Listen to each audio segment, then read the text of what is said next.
கதை கேட்க தயாராயிட்டீங்களா? இன்றைக்கான வேதவசனத்தையும் கதையும் பார்ப்போமா? பலர் நமக்கு ஆலோசனை கொடுப்பாங்க. ஆனா எல்லா ஆலோசனையும் நம்ம கேட்குறோமா? எல்லாத்தையும் கேட்க முடியலனாலும் நம்மளால இயன்ற மட்டும் நம்ம கேட்டா நம்ம வாழ்க்கைக்கு அது நல்லது. வேதம் என்ன சொல்லுகிறது என்று பார்க்கலாம். நீதிமொழிகள் 19:20. உன் அந்நிய காலத்தில் நீ ஞானம் உள்ளவனாய் இருக்கும்படி ஆலோசனையை கேட்டு புத்திமதியை ஏற்றுக்கொள். பாத்தீங்களா வேதம் என்ன சொல்லுதுன்னு? நம்ம ஆலோசனைய கேட்கணுமா? அப்பனா நம்மளுடைய கடைசி காலத்துல நம்ம சந்தோஷமா இருப்போம் அப்படின்னு இந்த வசனம் சொல்லுது. எப்படி நம்ம கடைசி காலத்துல சந்தோஷமா இருப்போம்னா, நம்ம வாழ்க்கையை சரியா வாழ்ந்து நம்ம முடிக்கும் போது சந்தோஷமா இருப்போம். ஒரு பென்சில் வியாபாரி காலையில பென்சில்களை விற்கிறதுக்கு தன்னுடைய கூடையில எல்லா பென்சிலையும் எடுத்து வச்சிட்டு இருந்தாரு. அப்ப அவர் தன்னுடைய பென்சில்களுக்கு சில ஆலோசனைய கொடுத்தாரு. முதல்ல அவர் என்ன சொன்னாருன்னா, நீங்க மற்றவங்க கையில இருந்து நீங்க உங்க வேலையை செய்ய வேண்டியது இருக்கும். அப்படி இருக்கும்போது நீங்க அவங்க கைக்குள்ள அடங்கி இருக்கணும்.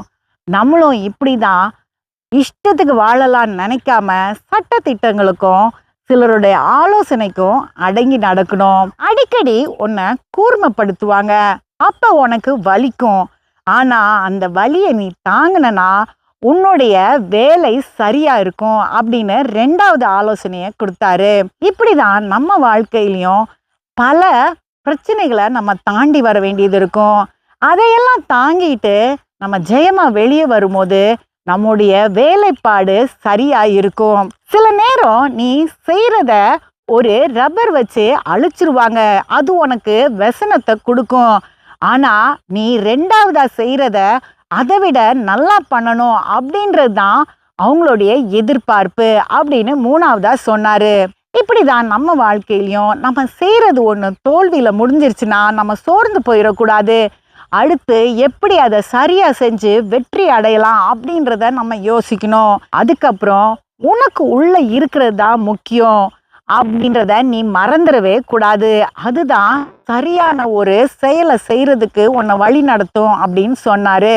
அதாவது நம்ம மனசுக்குள்ள என்ன இருக்குது, நல்ல யோசனைகள் நல்ல காரியங்கள் இருக்குதோ அதுதான் நம்ம வெற்றிக்கு நம்மளை வழி நடத்தும்.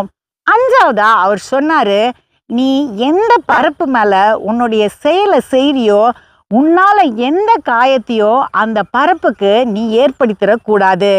நம்ம வாழ்க்கையிலையும் நம்ம செயல்படும் போது மற்றவங்களை காயப்படுத்திடக்கூடாது. இதே மாதிரி தான் நம்ம வாழ்க்கையும் நம்ம வாழணும். இந்த ஆலோசனைகளை கேட்டு அந்த பென்சில்கள் செயல்பட்டுச்சுன்னா அதோடைய செயல்பாடு நல்லா இருக்கும்ல. இதே மாதிரி தான் நம்மளும் ஆலோசனையை கேட்கணும். அடுத்த கதையில் சந்திப்போம்.